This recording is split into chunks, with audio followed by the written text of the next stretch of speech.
A little bit of a wander along the foreshore this morning, hoping for a bit of surface action maybe. About a half an hour before sunrise. I think it's going to be a beautiful morning. As to if the fish are going to play the game, that remains to be seen.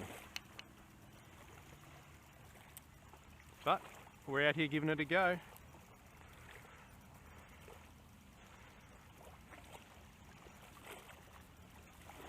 Starting with a little cup face popper,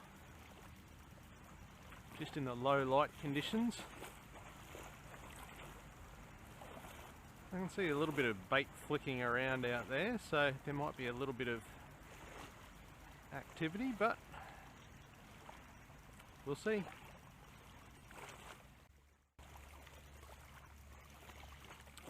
I'm just going to have a cast and then move about 5 meters, 10 meters, and then have another cast and prospect my way along the shore and see what I can pick up, see if I get any interest. If I get any interest, I'll spend a little bit more time in that area. The tide's still rising and will for another hour or so.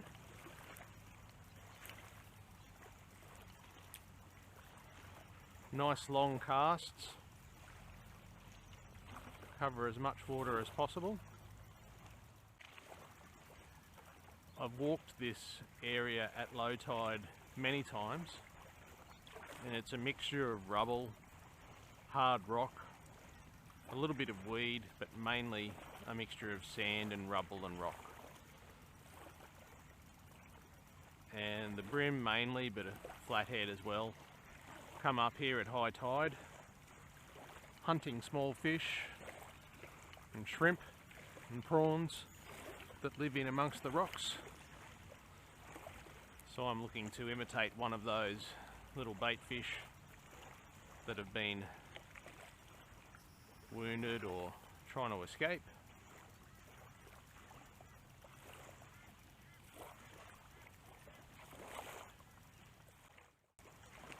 And I'm out here at first light because this is one of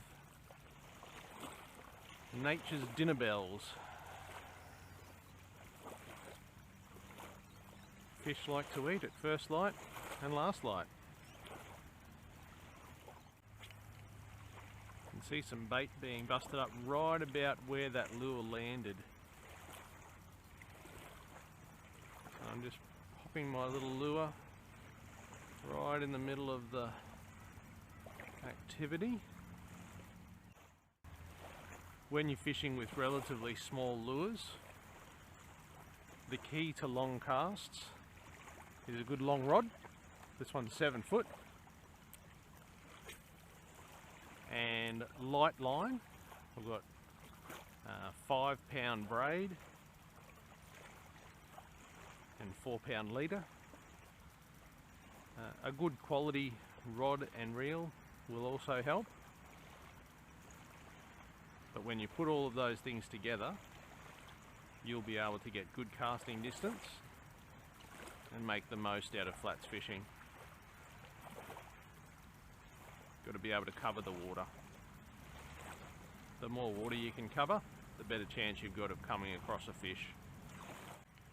You're not casting at a specific target like you might be if you were fishing in a creek. Targeting snags.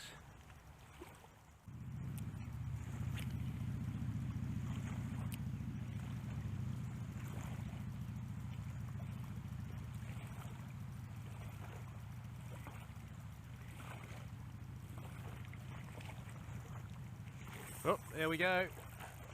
The little popper's been smashed. That's what we like to start the morning with. A bit of surface activity. I'm just keeping my rod nice and high, and the reason for that, not only to keep a bend in the rod, but I know that there's some rocks down there, and what I want to do is I want to keep the fish and my line away from those rocks. So I'm only running 4 pound leader, so I don't want that leader to come in contact with those rocks and run through that line.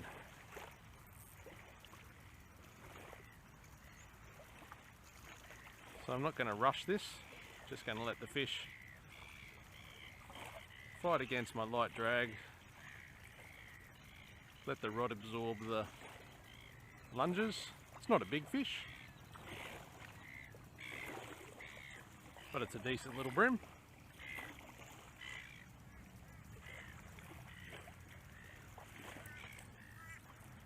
And there he is. Surface bream to start the morning. Let's give him a bit of a wash, eh?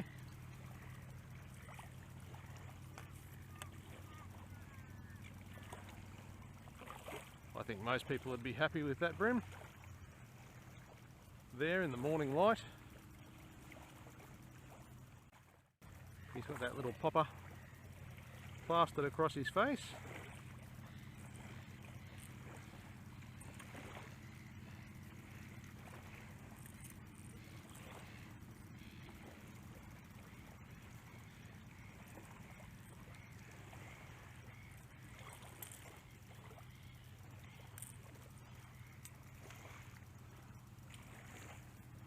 What a beautiful little bream. Smashing surface. What a way to start the morning. See you, mate. Off he goes. Let's get another one, eh? So what I'm doing with, you can probably see with my rod tip, I'm just giving it little punches to the side. And that's imparting little popping action on the lure. And the cup face of the lure is spitting out a small amount of water as it goes forward. And the idea of that's to alert the fish to its presence and hopefully incite a hit. And if you've ever seen a shrimp or a prawn flicking around in the water, they do a similar thing. And that's what it's meant to imitate. There's a number of different ways you can work it. You can do quick little movements like this as well and walk it across the surface. Quick little sharp movements. Or you can make bigger blurps and throw lots of water. And you can mix up the amount of times in between pops. Often on the day it's just a matter of finding what the fish will respond to. On any given day, any of those retrieves will work. Because it's a relatively calm day today with not much chop on the water at the moment, I'm tending to use more of a subtle, smaller pop. If it were a much choppier day with windy conditions, I'd probably go for something a little bit more aggressive. But the water is relatively clear. Conditions are nice and smooth, so I'm going for more of a finesse approach. I don't want to spook the fish that are up here in the shallows feeding. I want to entice them. I don't want to scare them. So just relatively small movements of the rod tip.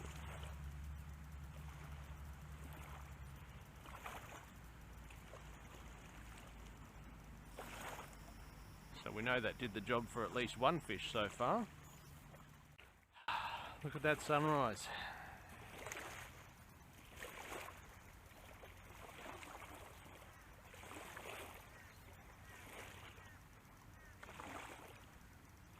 Not always easy to get out of bed when it's dark. That alarm goes off, but nature makes it worthwhile sometimes. As the light's getting up a bit more, I'm going to change over to a walk the dog and see if that more subtle approach, see if that more subtle approach helps. The signs are all here. I'm still seeing bait flicking around.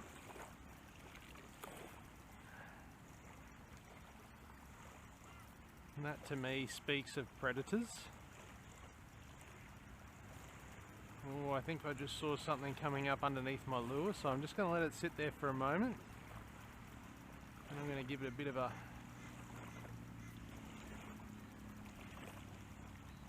twitch. Sometimes stalling the lure can work with bream and just letting it sit there. Other times they like to hit a moving target. You picky little buggers. Stop playing with your food. Come on, slurp it.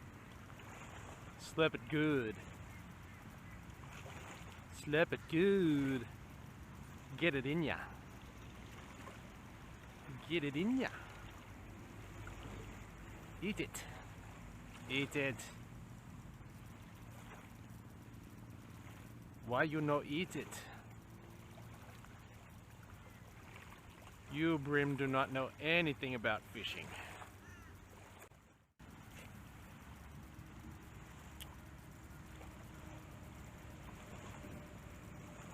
Good long cast. Oh, there's fish on it. Come on, come back and have another go. Come on.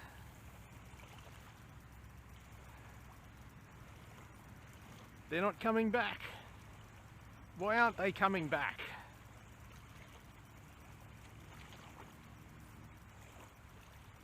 Damn you, fish.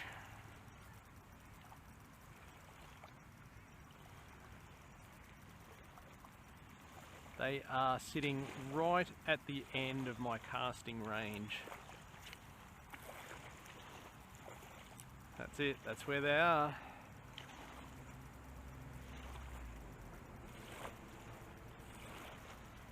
Come on, get into it. Come on now, fill your boots, have a crack.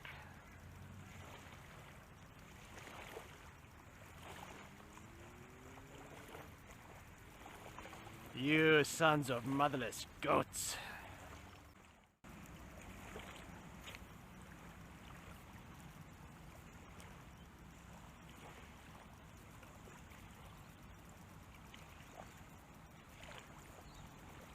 Come on, chase it. There we go. There we go. There was a lot of casts after that little bream. As you can see, the sun's up a fair bit higher in the sky than it was after that first hit up. But we're hooked up again. And what it took was some long casts. As the sun's pushed up, as the sun's got higher in the sky, the fish have pushed into deeper water off the back of the rubble.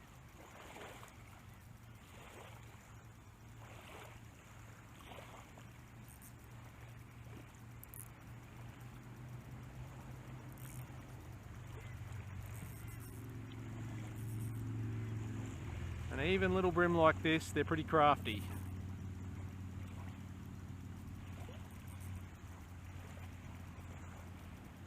They know it's not a good idea to be up in the shallows when the sun is high and the water is clear. That's where the predators can get them. So there we go. Another little bream on surface. This one was the walk the dog. Last one was a cut face popper.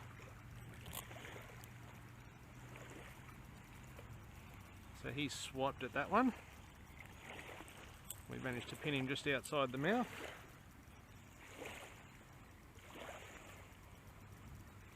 See you, mate. Tell your friends.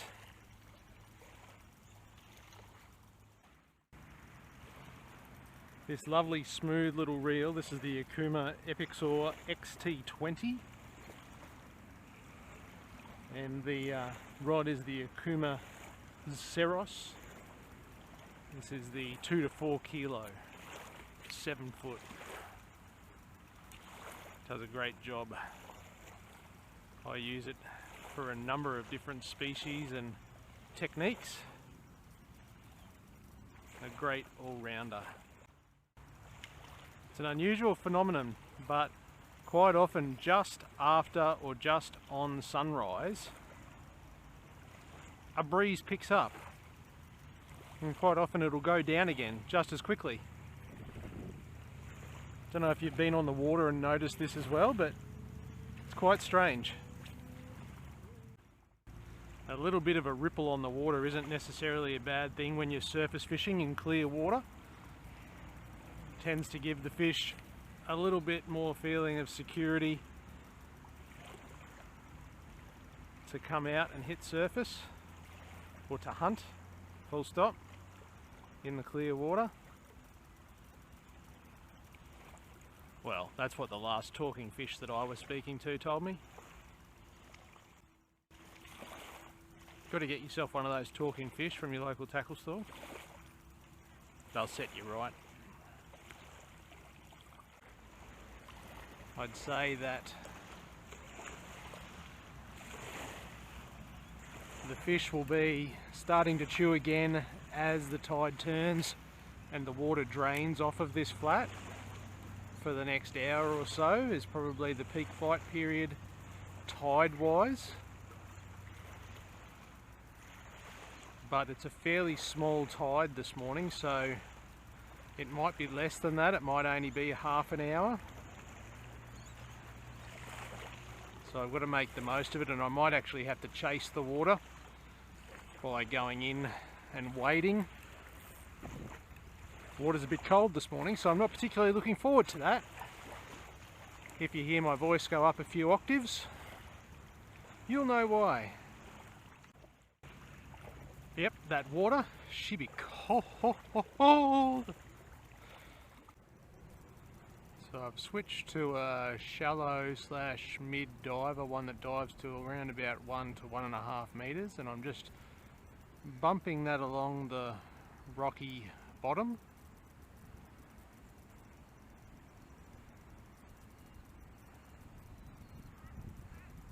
I can't cast it as far as I could my larger surface lures, so I've weighed it out and I'm casting it partially with the breeze to make the most of the wind assistance.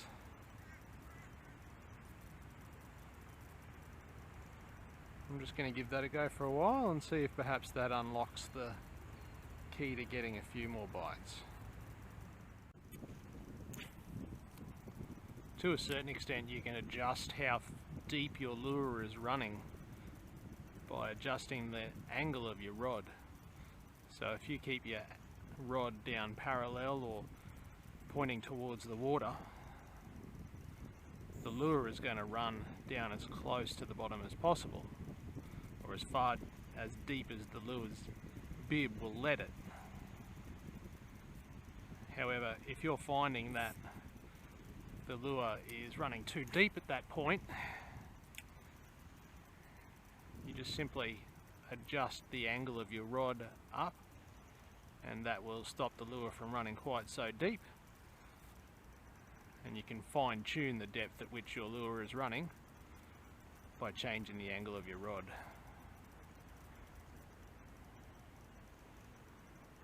The other thing that will help you adjust the depth that your lure is running is the speed at which you retrieve. If you slow down your retrieve speed quite often, that'll mean that your lure won't run quite as deep. So you can use all these little tricks to adjust how deep your lure runs.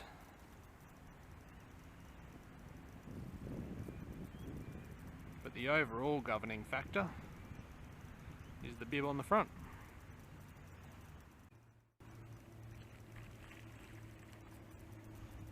That was pretty impressive.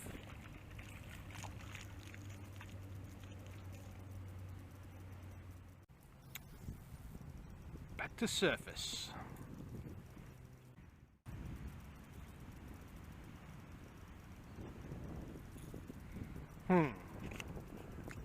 The end.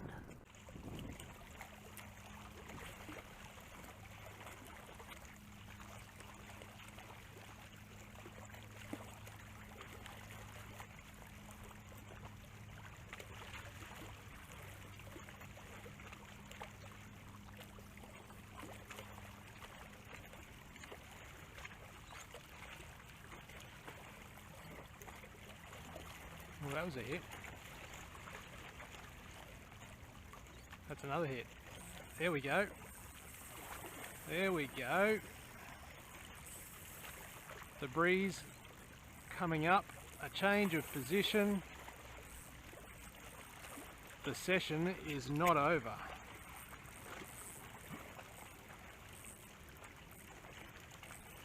Thought I'd get a bit of exercise, go for a walk, try a different location.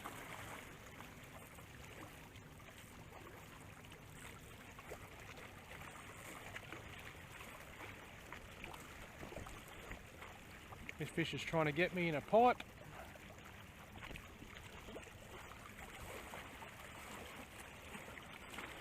And he's trying to get me in some rocks.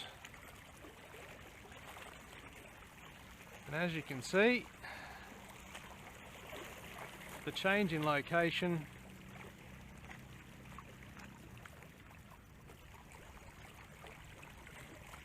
has done the trick. Now, I've got the fish beaten, but we've got slippery rocks, light leader.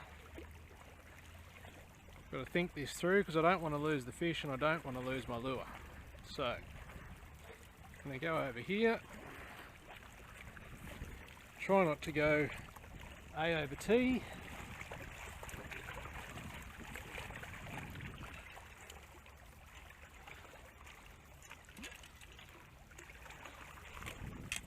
There we go. The fish is ours. Despite some rather sketchy moments where he tried to do a rat up the drain pipe trick. The 4-pound leader, that's Platypus Stealth Fluorocarbon. It did the trick. It's got a few scuff marks on it, but it held on for me. And have a go at him. That's a better bream. He's out here hunting in the shallows. Even though the sun's high, the wind's up. So he's feeling a little bit more comfortable chasing his prey.